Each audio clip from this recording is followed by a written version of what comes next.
O indiscutível deixou de ser, a mentira cresceram-lhe as pernas. Estamos em marcha atrás, vamos em direção às cavernas. Os loucos agradecem, os sérios enlouquecem. Sentido em comum, zum, zum, zum. Sentido em comum, zum, zum, zum. Sentido em comum, zum, zum, zum. Sentido em comum, zum, zum, zum. Opa, o Chico e o Sancho fizeram um podcast. Bem-vindos, estamos em Sentido em Comum. Eu sou o Nuno Sanches. Eu sou o Francisco Delgado. Connosco hoje um convidado especial, Marco Amaro, Padre Marco Amaro, padre desde 2011, transmontano, padre em várias freguesias em Pedras Salgadas. Padre Marco, quer que eu trate por padre ou por tu, por Marco? Ora, primeiro, obrigado por este convite. Podes-me tratar por tu, ou podes-me tratar por tu, não há problema. Agradecer-te e dar-vos também os parabéns também por este programa. Tá bem? Muito obrigado. Ficamos muito agradecidos, Padre Marco. Senhor Padre, o Marco, como é que começou o teu percurso pela Igreja? Sentiste desde muito cedo que tinhas esta vocação? Ou foi algo que se despertou mais tarde? Quais foram os primeiros sinais? Como é que a tua família lidou com a tua decisão? De certeza que já te fizeram esta pergunta uma catrafada de vezes, por isso tens já a resposta na ponta da língua, mas é uma curiosidade que eu tenho. Sim, é fácil de responder. Às vezes nós esperamos que estas grandes decisões da vida têm que ter um momento-chave, ou têm que ter um momento especial para que elas aconteçam. A decisão surge naturalmente ao longo dos tempos. Eu não fui para o seminário pensando em ser padre, apesar que a minha história com a Igreja e naquilo que é a minha fé começou muito mais cedo. Eu cresci num seio de uma família cristã, habitualmente ia à missa e naturalmente eu tinha que ir à missa também, com os meus pais, e a verdade é que quando eu nasci na Suíça, quando venho para Portugal, passado alguns anos, é-me colocado um bocadinho esta questão, vais ser para a missa e tal, se calhar até podias ir para o seminário. Pronto, e o pároco faz esta pergunta, deixa um bocadinho este desafio, depois as pessoas, quem estava ali mais próximo também o faz, e eu com 12 anos vou para o seminário, acabo por decidir ir para o seminário. É engraçado que o meu primo, eu tenho um primo que no ano antes tinha também feito vamos assim, a prova, ou seja, aquele estágio de admissão para o seminário, e ele acaba por não ir, porque os meus outros primos, os meus irmãos mais velhos, disseram à minha tia, não vai nada, que agora vai para padre, que depois nós queremos que ela fique, depois não pode ter mulher nem filhos, não vai, e acabou por não ir. Eu acabei por ir e começa assim a minha história um bocadinho no seminário. E claro, não de início, não era de longe a minha ideia ser padre, ou seja, não era com essa intenção que fui para lá. Fui para lá para estar com miúdos, com colegas, era 24 horas, jogávamos à bola, fazíamos desporto, brincávamos todo o dia. Foi um bocadinho isso que me levou à questão de ir para o seminário, depois de tornar aquilo atrativo. Claro que depois, com o tempo, e eu tenho uma história um bocadinho não comum, eu vou dizer assim, não comum, o sentido comum, não comum em relação a alguns meus colegas, que eu tenho alguns que entraram comigo no seminário e não saíram mais, foram até ao fim, até ser ordenados padres. Eu saí 2 vezes do seminário, ou seja, eu cheguei ao final do 10º ano, saí do seminário, tive o 11º e 12º fora, entro no primeiro ano do Porto, que vamos para a universidade, o seminário maior, acabo por sair outra vez e volto outra vez a entrar no 5º ano. Como costumam dizer, à terceira de vez, e acabei por ficar como padre. Os estudos universitários são em teologia? Sim, existe em Trás-Montes um histórico de várias pessoas da família que estudaram no seminário. Era uma alternativa que sempre existiu até 74 e até um bocadinho mais, e muita gente não seguiu. Tenho vários casos familiares que depois aprenderam lá, todos eles falam que foi uma grande aprendizagem e camaradagem, e depois seguiram o seu caminho. Estavas a explicar, e muito bem, uma pessoa que sinta que quer fazer esse caminho, o que é que deve fazer e como é que é o percurso Gostavas de começar a explicar O processo. percurso para ser ordenado? Por acaso, há uma questão que se me levantou agora, depois de me teres dito que entraste com 12 anos e que, entretanto, depois saíste 2 vezes. Há alguma idade limite a partir da qual já não se pode querer ser padre? Não. Pronto, começando por esta que é mais simples, não. Imaginemos que podias chegar aos 50 anos e querer ser padre e tinhas que fazer sempre um bocadinho este percurso de ir ao seminário, que tem que se fazer, de tirar o curso de Teologia, porque é um processo exatamente de discernimento, ou seja, de escolha vocacional, ou seja, escolha pessoal. Tem que haver isto, é como, vamos chamar, ou seja, comparativamente como um namoro, não é? Para depois poderes tomar essa opção, essa decisão para a tua vida. Não há limite máximo, há um limite mínimo na carreira que há, ninguém pode ser padre antes dos 24 anos, ou seja, 25 regra geral, 24 com exceção, ou seja, autorizado pelo bispo, pela igreja, aos 24, é o máximo, ou seja, o mínimo, neste sentido, o limite mínimo, para seres ordenado padre. A questão da formação, noutros tempos, porque agora já não é assim, por várias razões, havia o seminário menor, ou seja, começávamos muito cedo.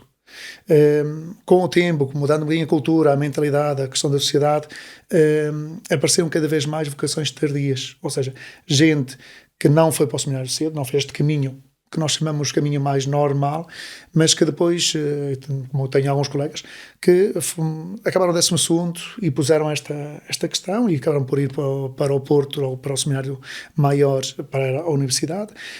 Outros que começaram até, tiraram outros cursos académicos e que depois perceberam que afinal que ali havia alguma coisa ali que não os completava, ou seja, que não era bem aquilo que viam na sua vida e que vieram e fizeram este caminho. É obrigatório, sim, ter anos de seminário, ou seja, passar pelo seminário. É obrigatório também ter o curso de Teologia, sim. Isto já desde o Concílio de Trento, ou seja, a formação é fundamental. Exatamente para depois nos preparar exatamente para o que é um bocadinho aquilo que é este serviço ao qual somos chamados. E a vida de universitário que vocês têm lá é uma vida mais recatada? Bem, aqui eu pude dizer que aproveitei um bocadinho a parte da vida universitária. Eu estive fora, acabei por fazer um bocadinho a parte quer da associação académica, quer depois de toda a vida universitária que está pronto, que todos nós conhecemos, pronto. E não só os excessos, também, não só aquelas maloqueiras. Quando foste para a universidade, foste para um curso? Não, fui para Teologia. Okay. E porque eu fui para o seminário, ou seja, reaproximei-me outra vez, fui para o seminário e entrei no primeiro ano de Teologia, no seminário maior. Pronto. Ou seja, acabei por estar, pronto, claro que eles estavam mais limitados, quem estava no seminário, porque acabas por ter horários, acabas por ter uma casa que tem regras, tens também os prefeitos, nós chamamos os prefeitos, os responsáveis que estão a tomar conta, ou seja, e não têm aquela liberdade, quer dizer, não podem sair todos os dias, têm horários para sair durante o dia, à noite não podiam sair. Pronto, nós vivemos um bocadinho neste tempo, ao menos eu vivi no meu tempo com estas regras, não digo limitações, com essas regras. Outros tempos houve em que sim, que havia um bocadinho mais de abertura, outros houve momentos em que houve menos de abertura, pois isto depende um bocadinho também quem é o reitor, quem são os responsáveis, quem é a equipa que está à frente a gerir um bocadinho isto. Pronto, então tu fizeste esse percurso, regressaste, terminaste e começaste a trabalhar. Sim, exatamente, podes dizer isso. Começaste a trabalhar como padre. Uma das curiosidades que eu tenho, e até já te podia ter feito esta pergunta há mais tempo, porque nós temos convivido muito ao longo dos últimos 6 anos, mais ou menos, foi quando nós nos conhecemos. Como é que é, de manhã até à noite, um dia de um padre? É assim, nós não temos dias iguais, nós vivemos um bocadinho de épocas, eu digo isto neste sentido. Nós estamos ao serviço, nós entramos nas paróquias, temos aquilo que é a responsabilidade exatamente de gerir, de coordenar, de estar à frente da paróquia. E depois temos aquilo que as pessoas veem um bocadinho mais, que é aquele serviço, o trabalho do padre parece que é só rezar missas, confessar 2 vezes por ano, não é? Mais uma ou outra coisa que depois depende um bocadinho daquilo que é um bocadinho o envolvimento, ou vamos assim, o trabalho que há nas paróquias. Depois nós vamos tendo muitas coisas que nos vão ocupando e que não são diárias, por assim dizer. Nós temos serviços que muitas vezes não se vê, que é a papelada, a burocracia, a questão também de ir tratar das coisas, seja a Vila Real, a Diocese, seja muitas vezes tratar de comprar as coisas quando vamos a Braga, a Fátima, pronto, fazemos um bocadinho este trabalho, porque sabemos que as pessoas não têm essa disponibilidade, recai um bocadinho sobre nós. Depois temos todo aquilo que eu vou chamar um trabalho pastoral. Eu sei que a palavra às vezes pode não ser entendida por muita gente, mas o trabalho pastoral é exatamente este serviço nas várias áreas, nas várias dimensões que nós vamos cuidando. A visita aos doentes, a questão do acompanhamento dos jovens, das famílias. Nós aqui não temos muitos migrantes. Se calhar é uma das questões que começa a aparecer agora, exatamente porque começamos a ter cada vez mais gente estrangeira cá. Pronto, ou seja, aquilo que também a sociedade, ou vamos dizer assim, o local, o ambiente, nos vai pedindo. Quando eu digo que não é sempre igual, claro, eu tenho mais ou menos um programa semanal de missas que vou cumprindo.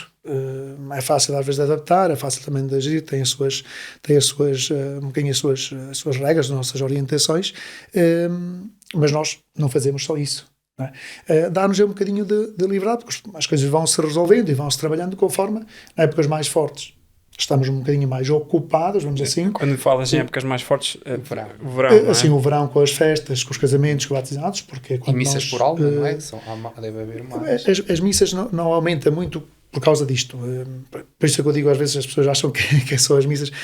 Nós temos uma regra que é, nós podemos rezar 2 missas por dia. Né? Pronto, e 4 ao domingo. Havia o ditado que ir à missa 2 vezes era pecado. Não, pronto, se for isso, então eu quase que peco todos os dias, não é? Pronto, sim, mas exatamente. Mas também para não haver aquela piedade demasiada para as pessoas não andarem sempre atrás do padre nas missas. É mais por causa disso. Agora, nós temos um limite. Claro que depois vai havendo exceções, quer dizer, se aparecer um funeral, se aparecer uma missa de 7º dia, se aparecer um casamento, vamos acrescentando, se houver mais missas, até nós temos às vezes a regra do 7º dia, de mês, de ano, que vão sendo essas que ainda vão tendo esta é uma exceção que é aceita, vamos dizer que se torna regra. Do resto não é chegar, eu queria uma missa para a semana. Não. A minha percepção é que o pároco, o padre nos meios rurais é mais relevante do que é nos meios mais citadinos, não é? Penso que tem uma influência de proximidade muito maior do que numa cidade, do que num grande centro urbano, e tem uma relevância maior. São desafios um bocadinho diferentes, também por causa disto. Falavas da proximidade e tem muito a ver com isto. É que nos meios rurais... todas as aldeias, ou quase todas as freguesias, são uma aldeia maior, às vezes com vários lugares, com vários bairros, vamos dizer assim. Mas em que as pessoas se conhecem, as pessoas é fácil estarem, é pouca gente. Nós sentimos um bocadinho isto, não é? Que é a questão da desertificação e de cada vez termos aldeias com menos gente mais velha. Claro que acaba por ser um contacto mais próximo, sim. Na cidade parece que é muito mais frio, mas é o ambiente da cidade, claro, não é? E que também pede um bocadinho do padre coisas diferentes. Se calhar, a questão até mesmo como se relaciona os serviços, a questão de ter um cartório aberto, ou seja, ter um espaço aberto com horário de atendimento. É mais burocrático e menos proximidade. Sim, mas é um texto dá também espaço para que as pessoas tenham, por exemplo... sabem que tem ali um padre para quando precisarem de falar, se quiserem conversar também, saberem que estão à vontade, ou seja, ter as igrejas abertas acaba por ser uma vantagem que há nas cidades e nas vilas, que nós nas aldeias não temos, não é? A questão do padre estar sempre, por exemplo, se for aqui em Chaves, o padre da matriz pode estar sempre ali, ou seja, não tem que andar a correr as aldeias todas. Tens alguma paróquia com catequese? Tem em todas. Apesar isso também é um tema que a mim me interessa. Houve uma altura até da minha vida em que eu achava que devia ser catequista. E até comentei isso com o meu pai na altura, mas depois acabei por não seguir esse caminho. Para ser catequista é necessário alguma formação específica? Há formação, sim, há formação para todos os, para todos os serviços, para todas as pessoas que vão ajudando nos vários, vou dizer, departamentos da pastoral, ou seja, nos vários ministérios, é esse o termo. Há formações, nós fazemos formação de catequese, há formação de catequese a nível da diocese, há a formação dos missionários da comunhão, que são aqueles que levam a comunhão aos doentes e que fazem a visita aos doentes, exatamente porque, ou seja, porque aquilo que é o serviço que é pedido, esta questão da catequese, porque pede também um bocadinho, algum jeito, alguma arte, vamos dizer assim, alguma técnica. Não é preciso tirar um curso, vamos dizer assim, um curso de escolar ou profissional ou coisa assim parecida, não. Mas há uma formação que é para ajudar o quê? Para dar algumas ferramentas para que seja mais fácil a quem quer ser catequista a poder acompanhar-se, no fundo, a ensinar, não é? Neste caminho de fé. Porque a catequese é um bocadinho isto, é inserir um bocadinho as crianças naquilo que é este âmbito da fé, que depois tem que ser aprendido, claro, tem a parte teórica, a parte mais de escola, vamos dizer assim. É preciso aprender as orações, é preciso aprender um bocadinho aquilo que são as histórias da Bíblia, é preciso percebê-las, é preciso entender um bocadinho quais são os princípios, tudo aquilo que está, pronto, que é a doutrina, vamos dizer assim, então, da nossa fé. E depois também um bocadinho inseri-los na celebração, na vida diária, naquilo que é a tradição, porque não adianta só ensinar, ou seja, a decorar, mas é preciso praticar, é preciso viver, é preciso testemunhar um bocadinho isto. É nesse sentido, ou seja, para dar um bocadinho de ferramentas, tá bem? Claro que é uma ajuda que se dá às pessoas que dão catequese. Eu estou um bocado fora disso, mas na altura em que eu tinha catequese, não gostava muito. Não tu foste à catequese? Fui, claro. E gostaste? Enquanto aquilo foi uma brincadeira aqui em pessoas da minha idade, aquilo eu sempre tive a catequese em aldeia, não em Chaves. Aquilo era uma brincadeira, nós estávamos lá com as catequistas, brincávamos, era uma catequista chamada Dora, que era a minha catequista, que tenho mais na minha cabeça. Aquilo era um momento de convívio entre os 10, 5, 15 que lá estávamos. Eu não me recordo do nome do catequista, aliás era uma senhora da catequista, eu tinha catequista ali atrás da igreja matriz, na sacristia, mas recordo-me que aquilo era um ambiente muito austero. E escuro. As memórias que eu tenho é que era um ambiente austero e escuro. Não era, vocês? sei lá, era um grupo aí de 15, se calhar estou a exagerar. Mas aqui se calhar era sempre muitos. Éramos aqui muitos. As turmas eram grandes, sim.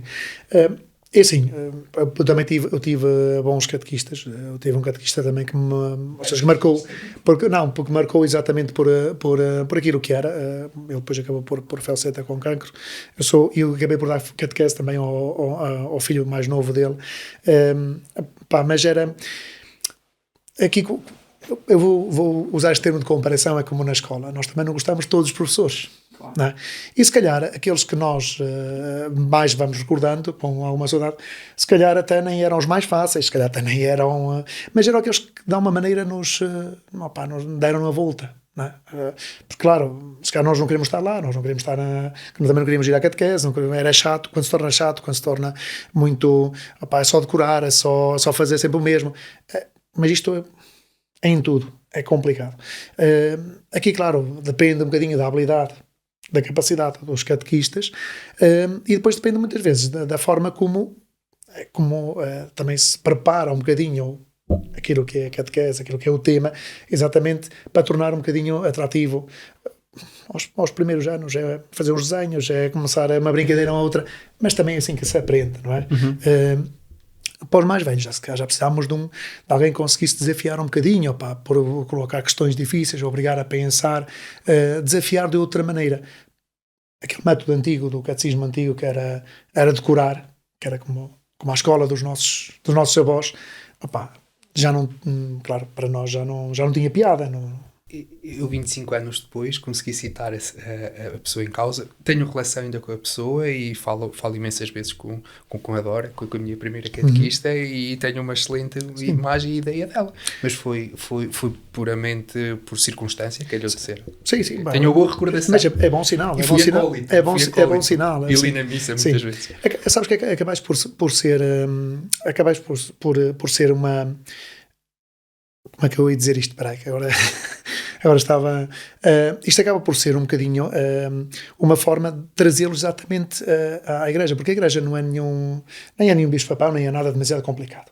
Isto não é física quântica também, para nós percebermos as coisas. É ir, no fundo, falando das coisas, conforme pede, por exemplo, cada idade, conforme pede cada processo cognitivo, exatamente que o ano da catequese, ou que a idade da criança não é, traz. Isto é uma habilidade. Sim, o que eu acho é que, na altura, a sensação com que eu fiquei foi que era tudo demasiado rígido.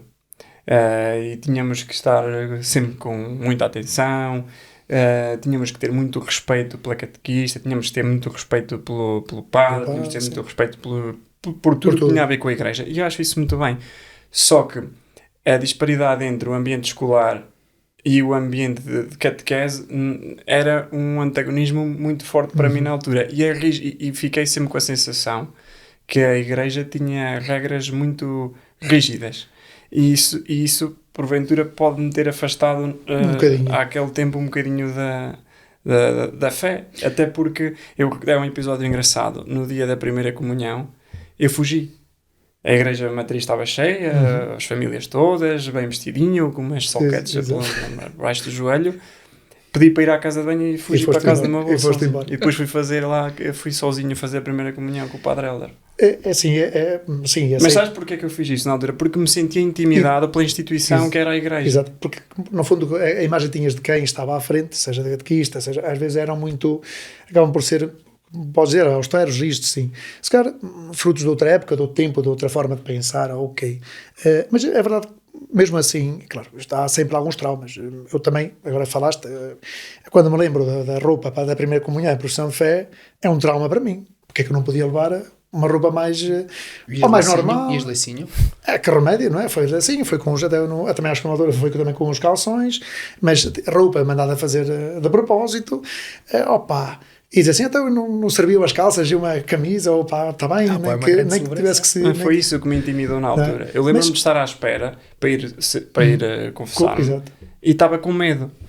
Sim, depois também a forma como se explica, como se traz, ok...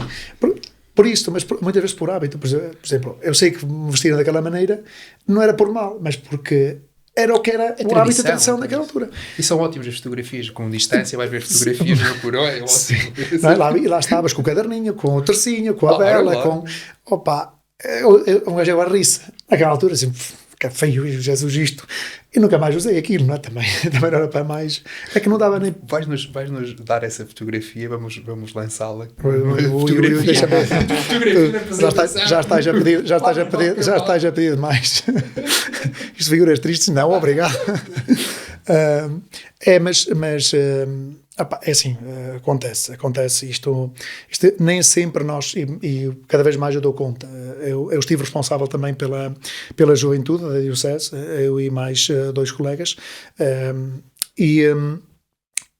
por um lado, nós percebíamos esta questão da malta mais jovem, quando dizemos jovens, a partir já dos 14, 15, 16 anos, pronto, e depois para cima, gente que realmente consegue ir em busca de um sentido, consegue ir em busca de algo mais profundo, consegue colocar um bocadinho isto também naquilo que é a imagem da sua vida, as decisões da sua vida, e procuravam, buscavam, percebes?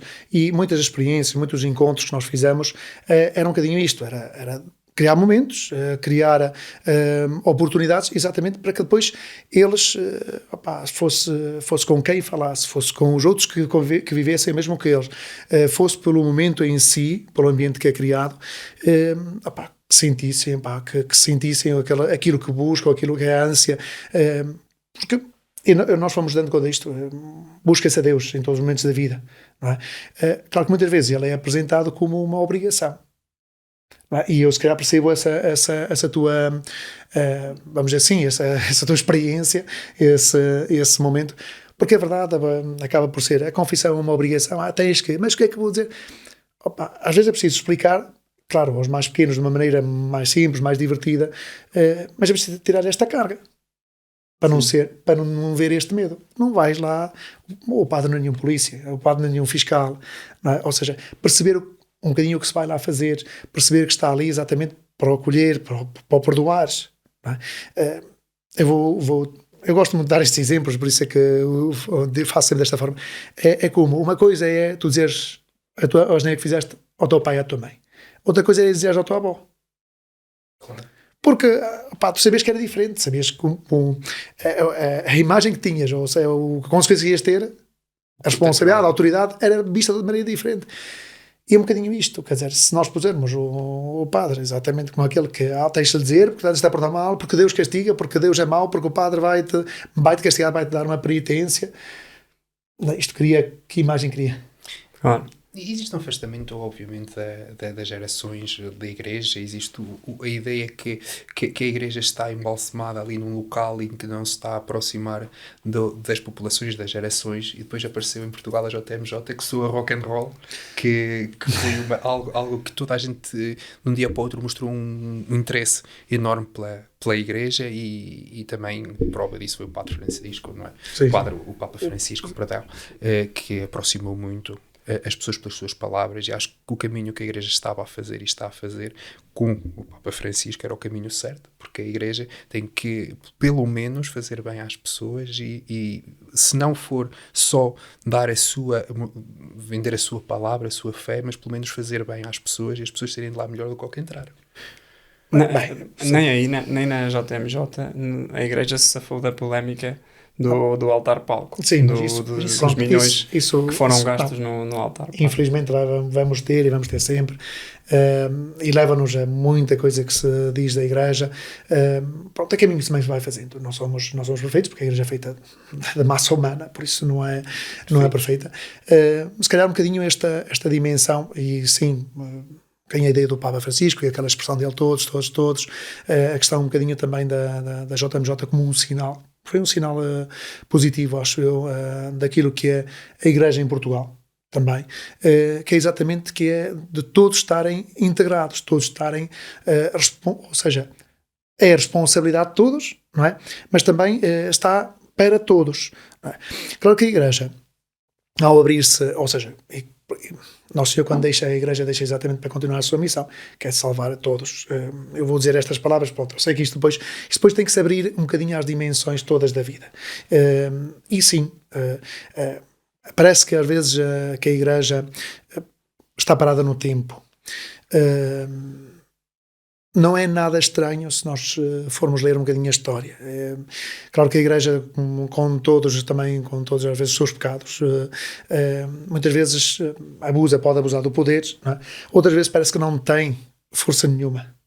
Eu vou usar assim esta imagem. Mas uma coisa que nós não podemos negar é que esta figura, esta mensagem, no fundo, que está tudo concentrado naquilo que é a doutrina e a pessoa de Jesus Cristo, não deixou de estar válida, mesmo agora, em todos os momentos da história. Claro que depois a sociedade, a cultura, os momentos do tempo, claro, vão pedindo respostas de parte a parte, não é? E há sempre, houve tempos em que a igreja também, que deixou o teu poder, que se afastaram mais da igreja, vamos dizer assim, daquilo que é esta imagem da doutrina, dos princípios, de tudo que é da igreja, mas também já houve momentos em que as pessoas se ligaram mais à igreja, e que o mundo, as sociedades, os ambientes que se foram ligando mais. Eu sei que nós agora parece que está um bocadinho afastado, a imagem que vai passando um bocadinho por toda a Europa, mas acho que é fruto um bocadinho são vários aspectos, fruto um bocadinho do tempo, fruto um bocadinho da qualidade de vida, daquilo que é a mentalidade também que se vai criando com isto. O facto da igreja querer dar estes sinais, às vezes estar presente de alguma maneira ou de outra. As coisas do Padre Guilherme, que agora está a fazer um sucesso. O DJ, não é? Sim, o DJ. Sim, muito bem, é um sinal deste tempo. Se calhar deste tempo, porque noutros tempos isto não funcionaria. Sim, não é? existia outra imagem, Não é? que era um cantor qualquer, Sim. é outra imagem. Se calhar noutros tempos, eu lembro daquilo que dizem, e um bocadinho também falam um bocadinho de nós, porque nós fazemos, que jogar a bola, falam também, o que eu fui ouvindo de alguns padres mais antigos, que era isto, o padre que jogava a bola da tina, era a imagem que alguns tinham.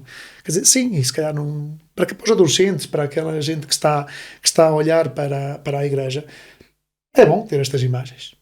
É bom perceber que isto não é nenhum bicho estranho, não é nada fora do comum. Não estamos a tirar liberdade a ninguém. E a Igreja nunca quis tirar liberdade a ninguém. Quer pede um bocadinho a liberdade nesta responsabilidade, ou seja, segundo este critério, segundo estes princípios e valores que fundamentam a Igreja e que vêm de Cristo também. Tudo que não seja isso também é errado. Não é? Mas, no fundo, daquilo que são os princípios cristãos. Valores que depois definem um bocadinho a nossa moral, a nossa ética e que dão substância à nossa vida. Não é? Porque senão andamos perdidos, andamos em loucuras e acabamos por perceber os excessos, os desvaneios, aquilo que depois vamos ser desgraçados. Quando falas em excessos e devaneios, estás, por exemplo, a falar da perspectiva que a Igreja Católica tem sobre, por exemplo, a homossexualidade, a utilização de métodos contraceptivos. Consideras qual é que é, como padre, a tua perspectiva em relação à homossexualidade? Pronto, mas pronto, assim, claro que não há a homossexualidade, vamos dizer assim, que é natural. Vou dizer natural. Não estou a dizer que os outros não é, que os outros não é natural. Complicado. Não. E seja homossexual ou com outras escolhas de vida, a Igreja continua aberta a todos. Claro que a Igreja, de princípio, há coisas que não aceita, porque não fazem parte daquilo que é a base, vamos dizer assim, seja daquilo que é o natural. Pronto, é um bocadinho nesse sentido, e depois daquilo que são, pronto, a partir daqui, depois tudo aquilo que é o que nasce daí, da forma como nos relacionamos, como estamos, e como que isto vai criando também, porque eu percebo que haja a homossexualidade, ou seja, como algo natural nas pessoas, ou em algumas pessoas. Se calhar, e posso ser mal interpretado por isto, se calhar há momentos onde isto não é assim tão natural, ou seja, quase que acaba por ser vamos dizer assim, uma onda de que se vai criando, porque já houve, se olharmos para a Grécia Antiga, se olharmos para a Roma Antiga, foram sociedades que criaram um bocadinho também isto, ou seja, não é que seja incitado, mas que com o ambiente, sim, que tornasse isto natural. O que para nós, Igreja, não é natural. Não é? Ou seja, podemos dizer contra a natura, se assim quisermos dar essa expressão, mas é um bocadinho neste sentido. Agora, claro que eu já, não por... Isto, claro que não é uma doença, claro que não é nada... assim, desta forma. O que importa, para mim, perceber é de que forma é que a Igreja acolhe pessoas que têm esta natureza homossexual. São, aos olhos da Igreja, é um bocado... São filhos de Deus na mesma. Os olhos de Deus são filhos na mesma. Os olhos da Igreja têm lugar na Igreja na mesma. Percebes? Assim, isto tem que haver, é como tudo, como nos outros aspectos.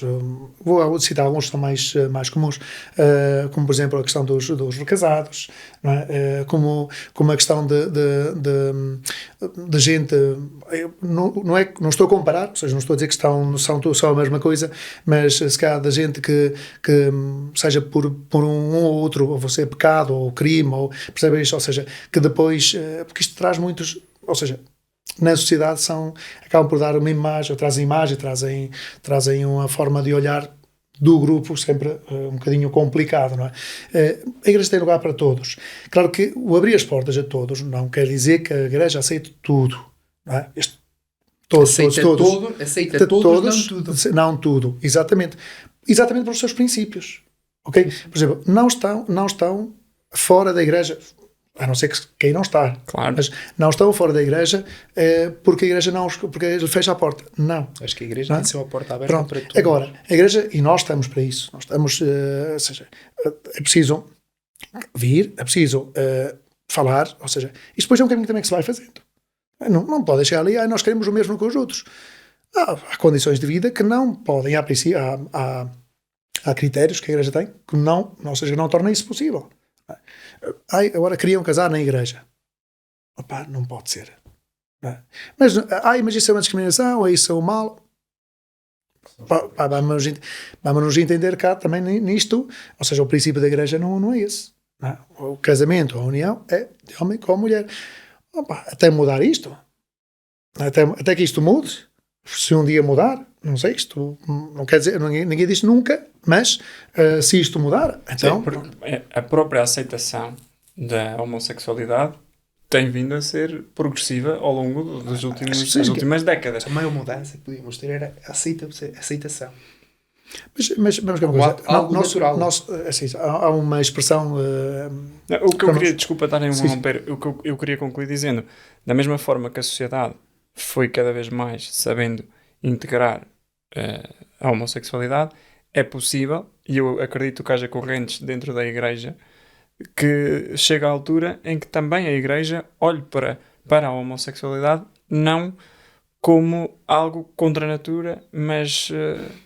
não sei de que forma é que isso pode acontecer, mas eu tenho uma perspectiva um bocado egoísta em relação à religião. Porque há momentos em que me sinto ateu, em que não acredito em nada, mas depois quando me vejo apertado por alguma situação mais delicada da minha vida, quero acreditar que há alguma coisa, e como fui batizado e vivo numa cultura católica, peço a Jesus Cristo e peço a Deus. Sim, essa perspectiva é um bocado egoísta. Sim, mas foi o que acabaste por conhecer. É o Deus que conheces, ok, tudo bem. Agora, eu gostava que tu aqui, eu gostava que tu aqui me conseguisses olhar para a minha perspectiva, ou para a perspectiva da maioria dos ateus, e que nos tem... Porque eu, no fundo, eu gostava de acreditar, mas há coisas na igreja que me fazem estar retraído. De que forma é que me podias convencer a mim a ser mais praticante e a acreditar mais na igreja católica do que aquilo que eu acredito? Pronto. Primeiro, vamos começar por aquilo que é a fé é sempre uma escolha pessoal. Ok? Pronto. Vamos começar por aquilo que eu vou dizer assim, que já é um bom sinal, que é, ou seja, esta busca, esta necessidade de Deus. Começa logo por aí. Eu posso fazer a pergunta assim: foste criado num ambiente católico, ok, cresceste conhecendo um bocadinho tudo o que gira ali em volta daquilo que é a fé da Igreja Católica, mas já tentaste, por exemplo, ver outros prismas, outras fés, percebes? Ou em busca de, vamos assim, outro Deus? Não. Pronto. Porque não nada contra a quem é ateu, a quem não acredita.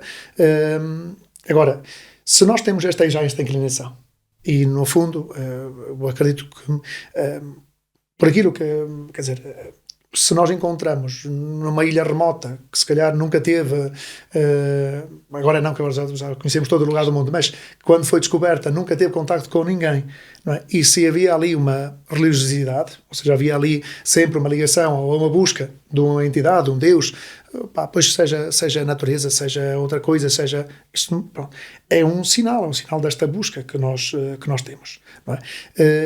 Se há isto, se nós sentimos isto, já é um bom princípio. Agora, em vez de muitas vezes nós associarmos apenas aquilo que é a fé católica à igreja que nós conhecemos, porque depois também é esta questão, aquilo que conheces aqui, é a questão das vezes abrimos um bocadinho os horizontes. Por isso é que eu digo, contrapor com os outros, nada contra, não é? Ou seja, claro que nós puxamos a brasa à nossa sardinha, mas se esta busca, se esta achas que não é aquela que te preenche, aquela que te faz mais sentido, então vamos tentar. A minha condição ocasional de ateu, eu acho que é comum a todas as religiões, que é muito mais acreditar naquilo que eu consigo tocar ou medir cientificamente e menos numa crença, porque no fundo todas as religiões são intangíveis. Não, porque depois isto acaba por ser isto acaba por ter muito efeito na vida, e quando digo efeito, seja naquilo que tu possas sentir, porque claro, que nós confiamos-nos muito aos nossos sentidos, àquilo que é a nossa percepção, ok, às vezes é preciso nós na fé dar um salto para além disto, porque a fé é isto mesmo. É um ato de confiança. É uma confiança que ultrapassa aquilo que nós aqui conhecemos, aquilo que nós aqui sentimos. Nós usamos muitas vezes a palavra amor, pronto, porque é sempre um sentimento, é algo que arrebata, é uma imagem que todos nós, do qual nós temos uma imagem, ou seja, uma ideia muito boa. Não é? Quando nós falamos de Deus, nós temos que chegar um bocadinho também a esta imagem. Porque quando nós falamos de Deus, se quisermos ir só pela parte, eu vou dizer até científica, bem? Até aí consigo-te provar, não é provar, mas consigo-te levar a que tu tenhas este interesse e um bocadinho esta orientação exatamente para Deus. Porque quando nós olhamos, por exemplo, para muitos grandes cientistas, se até Einstein chegou a um ponto e disse, a partir daqui isto já... Não, ou seja, isto já no meio deste caos todo, haver aqui uma regra destas, tem que haver há um Deus.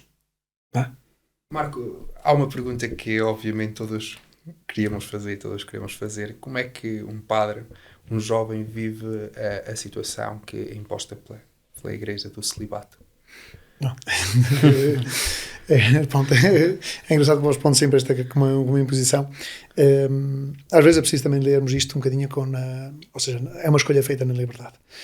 Ninguém nos obriga a ser padres, não é? Como eu vos disse, ou seja, nós este gosto, vamos dizer, vai-se ganhando, não é? E depois com isto vais criando um bocadinho também preparas a tua vida para isto, para esta decisão, para esta escolha.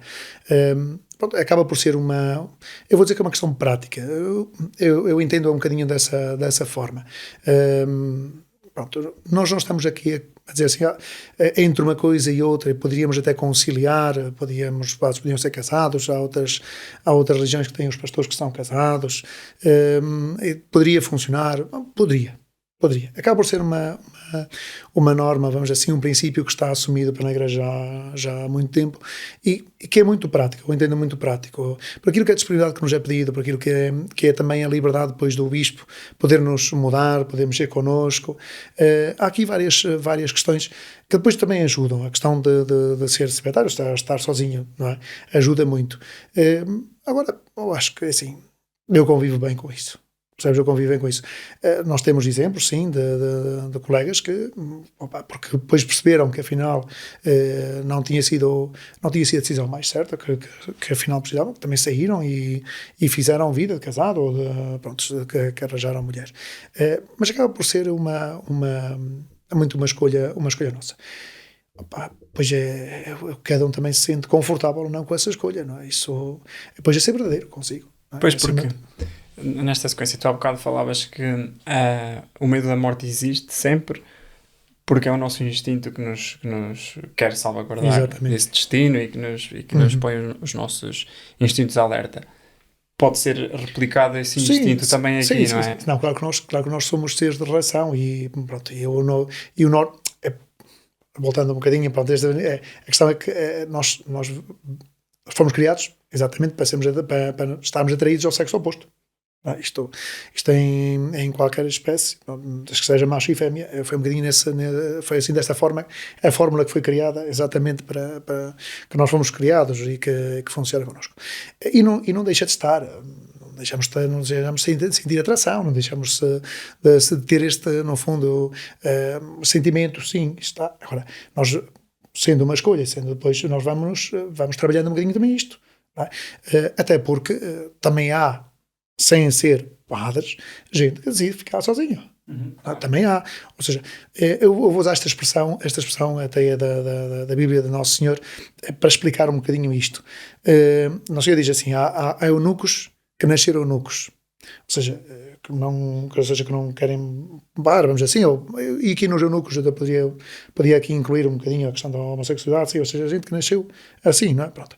Há eunucos que foram feitos eunucos por os outros. A questão, às vezes, vós sabeis, antigamente, os que estavam nos haréns dos reis chamavam os eunucos porque eram castrados quando eram pequeninos. Que é exatamente para não ter esse desejo, não é? Pronto. E eunucos por escolha. Não, portanto, aqui, acho que é por amor ao reino. Ou seja, a gente faz a escolha por um bem maior. Pronto.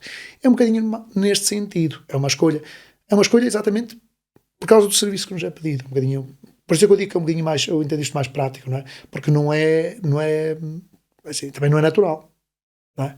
Pronto. O mais fácil é, sim, o mais fácil é isto. É para isto que estamos inclinados. Se calhar é. Mas se calhar os tempos também nos vão dizendo que afinal não Achas é bem. que o futuro da Igreja será abrir mão desse desígnio? É assim, não vai ser isso que vai mudar muito, por exemplo, a forma como as pessoas olham para a Igreja. Mas vai ter mais pessoas que se calhar vão associar-se a... Pronto, também dou muito este exemplo, aí já aos protestantes, os pastores deles, não são padres, são os pastores, pronto, podem ser casados, podem ter família. E eles têm crise de vocações. Porque às vezes nós também pomos isto, porque assim havia mais padres. Mais gente na missa, não sei se vai haver, Não, por ser homem casado. Agora, mais padres. Se calhar num primeiro momento até hoje haveria. Tu não achas que é a principal razão A falta de vocações? Sim, de falta de pessoas na Igreja é efetivamente esse entrave? Não. Eu entendo mais com a questão do ambiente cristão que deixa de estar presente na base, na família. Porque se houver a base, as vocações também, mesmo assim, sempre apareceram. E mesmo agora aparecem. Eu sei aquilo que estavas a dizer há bocadinho, que era a questão de muitos foram para o seminário, e sim, muitos foram para o seminário porque era a única escola, a única forma de ter formação, de avançarem, de ir um bocadinho mais longe. Sim, noutros tempos. Hoje não. Hoje temos outro problema. Temos muitos filhos únicos, famílias curtas. A opção de entregar, até de uma família, de entregar um filho para a igreja, seja para padre, seja para a freira, cada vez é mais complicada. Só os pais que Mas não lá serem está, porque Não é? a questão do celibato é para os dois lados. As freiras também Sim. têm de respeitar o celibato. Exatamente. Pois há muitas formas de servir, mesmo sem ser, ou seja, sem ser com o celibato, ou seja, sem ser desta forma. Há muita forma de servir a igreja. Nós temos muita gente que é missionária, muita gente que é catequista, não só catequista, no sentido pequenino, não é? Porque tem uma turmazinha de meninos da catequese, não, mas da gente que tira, ou seja, que se vai formando, que vai aprendendo, vai aprofundando a fé e que depois vai dar formações, seja liturgia, seja do que for preciso, percebes? Seja gente que assume. Temos os diáconos permanentes, que é gente com família, que é exatamente chamada a esse serviço, que podem fazer os sacramentos, assim, casamentos, batizados, que só não podem rezar a missa, não podem confessar, o resto estão ou seja, podem fazer o resto dos serviços. Se é uma questão de falta para fazer, há muita forma de servir. Há muitas igrejas em África, muitas igrejas, comunidades, que não têm padres. O padre vai lá uma vez por mês, às vezes vão lá não digo uma vez por ano, mas cá meio ano. Às regiões. E são orientadas, são mantidas, vamos assim, exatamente por estas figuras do catequista, chamamos do catequista, pronto. Mas é um responsável que está ali, que vai orientando, até que vão preparando toda a vida da comunidade para a celebração, para quando vier o padre, para ter a celebração, exatamente que envolva a todos. Entendes? Pronto. A questão do celibato, eu percebo que possa parecer um bicho, sai de cabeças. Nós dizemos isto entre nós a brincar. Se nós pecássemos tanto no celibato como pecamos na liturgia das horas, ou seja, é rezar todos os dias, nós temos a obrigação de rezar todos os dias, então estamos lixados. Há coisas que às vezes que moem mais. Por exemplo, se calhar o pessoal liga-me apenas ao celibato, mas às vezes a crise do padre, até na questão da relação de fé também, porque isto não é só convosco, é connosco também. E as crises que são boas porquê? Porque cada vez que há uma crise tu a superas, estás um bocadinho mais perto. Não é? As crises também nos afetam a nós. E muitas vezes que eu dizia assim, às vezes sinto-me ateu. Parece que todos nós passamos por isto. E nós também. Não é? E às vezes umas coisas ajudam às outras, ou propiciam outras, e levam, claro, há muita questão, muito mais do que a escolha do celibato. Porque quem vai para padre sabe, não é? Ou seja, caminha já sabendo dessa escolha. Sim, não é uma surpresa. Não é? Exatamente. Não é? Sabes qual era o caminho que ias trilhar, portanto não é nada que... Sim, não, depois, quando eu disse, isto vai aparecendo, porque vais pensando assim, isto aí, é aqui que me revejo, é aqui que me vou sentir realizado, percebes? Ou seja, aquilo que nós vamos vendo com o tempo, vamos nos preparando, vamos inserindo um bocadinho no ambiente, no estilo, pronto, como lhe queiras chamar, mas é isto. E no futuro, vês-te a crescer dentro da igreja ou esta tua função atual preenche-te? Bem, eu pessoalmente não tenho a aspiração a ser bispo, nem papa. Não tenho. E opá, até agradeço que não se lembre de mim para bispo. Pronto, não. Acaba sempre por ser um chamamento, acaba sempre por depois, isto vem nos seus tempos.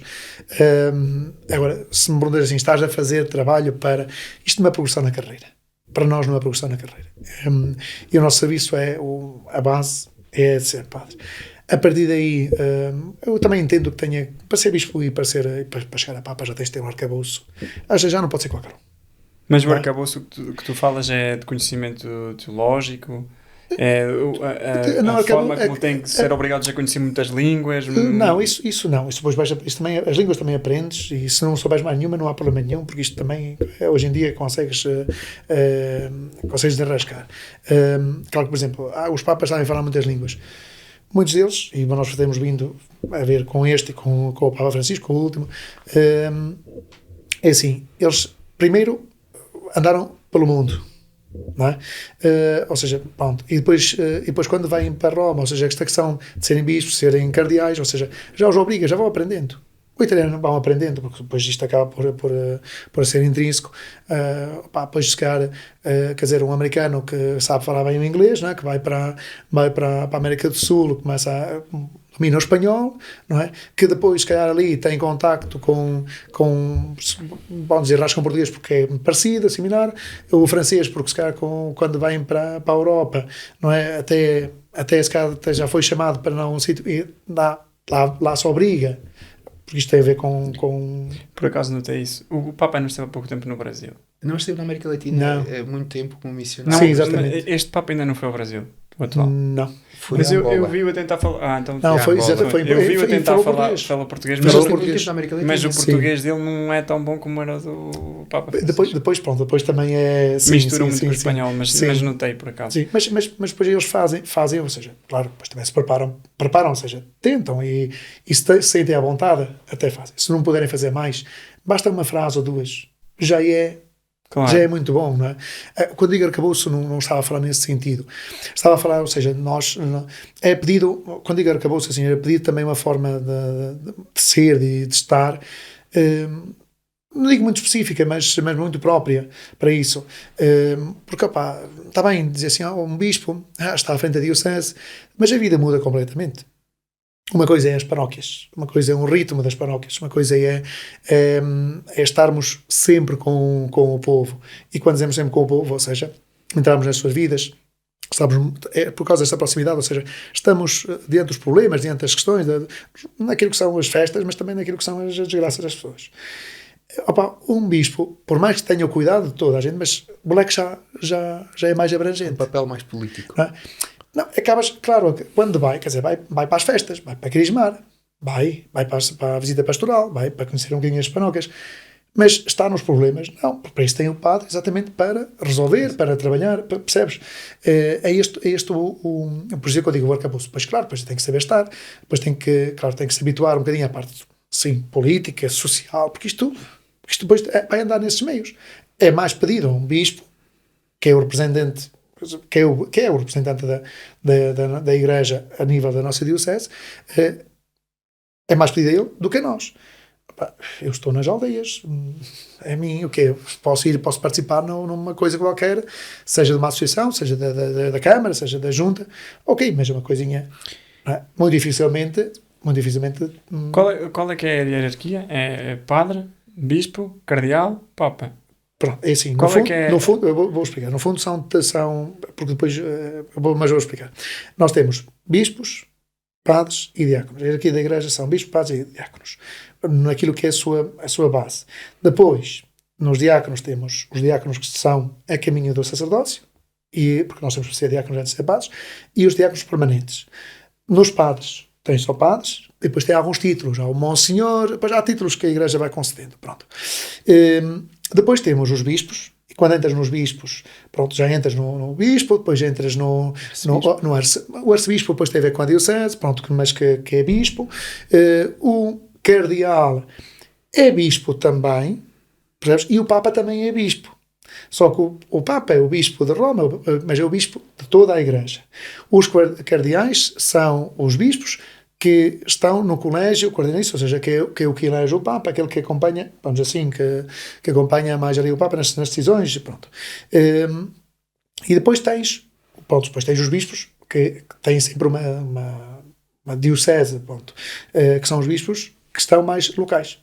Então não há um representante máximo da Igreja em Portugal para além do Papa? Não, tens entre os bispos da Conferência Episcopal, chama-se assim, que é o grupo dos bispos de cá, tens um bispo que é o que está à frente, coordena. É o de Fátima. Não é, não. Mas assim, aquele que coordena, ele não manda nos outros. Então, entre todos, há um que está mais a coordenar, pronto. E claro, que está mais à frente, quando é preciso dar a cara, é ele que dá, quando é preciso representar também. Depois, o Papa também tem vamos dizer assim, embaixadores, que é mais fácil para o mundo, para as regiões, exatamente, que falam com as conferências, com os bispos. Que é ou seja, é a estrutura para ir coordenando, não é? Pronto.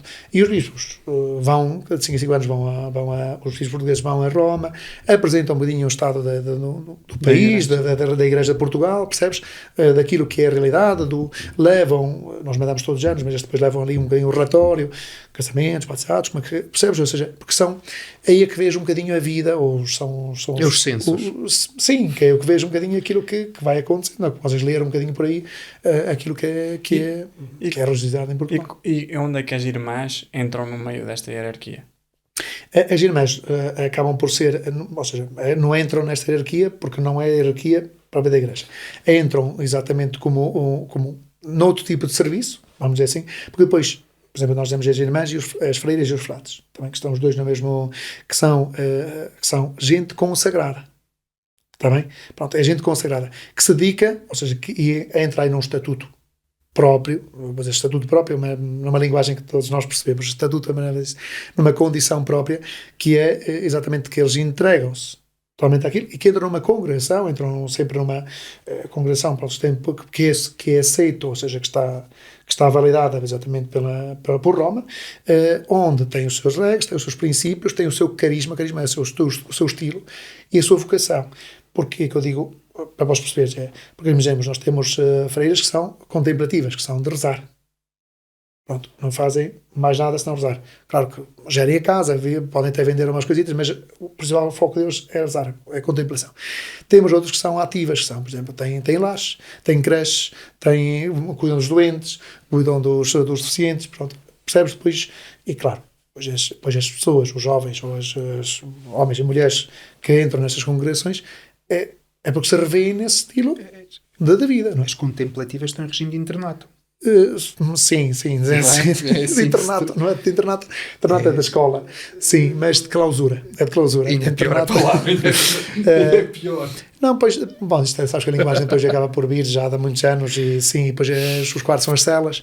Sim. Depois isto tem algumas curiosidades, mas percebendo o princípio, elas não levam nada a mal a isto e vivem muito bem com isto. É daquelas coisas que são decisões de vida.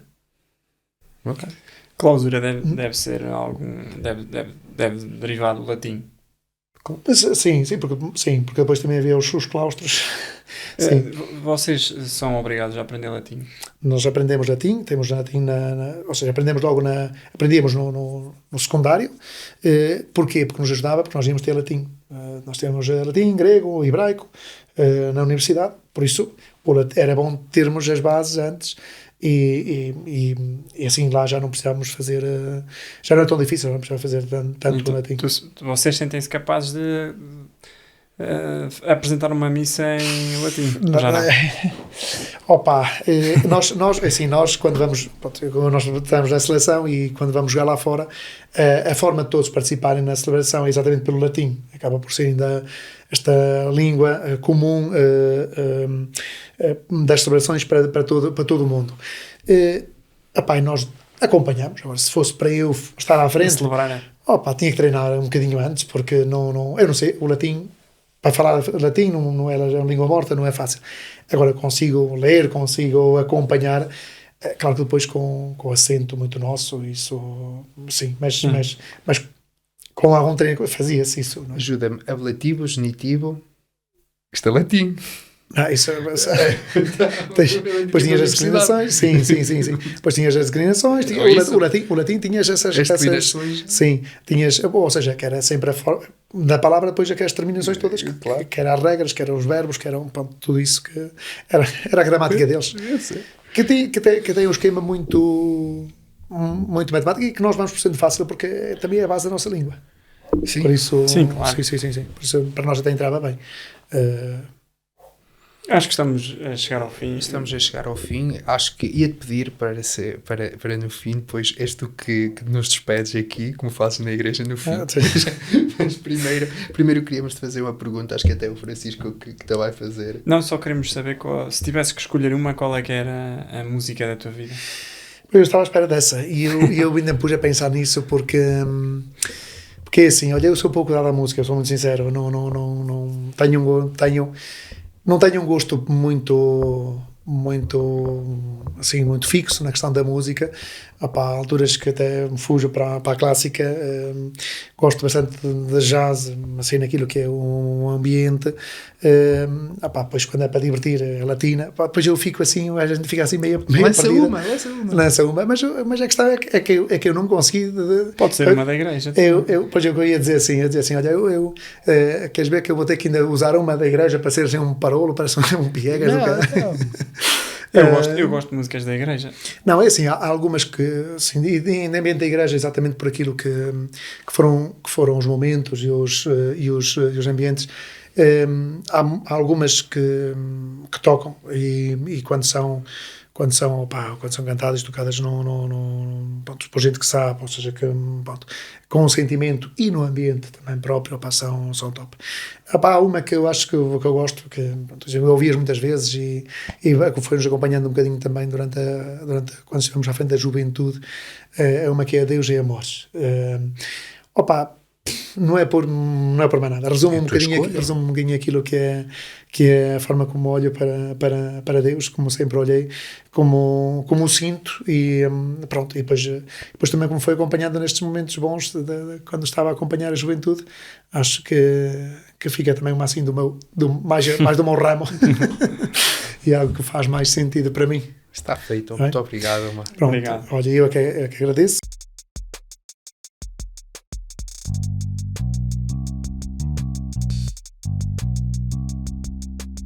O indiscutível deixou de ser, a mentira cresceram-lhe as pernas. Estamos em marcha atrás, vamos em direção às cavernas. Os loucos agradecem, os sérios enlouquecem. Sentido em comum, zum, zum, zum. Sentido em comum, zum, zum, zum. Sentido em comum, zum, zum, zum. Sentido em comum, zum, zum, zum. Opa, o Chico e o Sancho fizeram um podcast.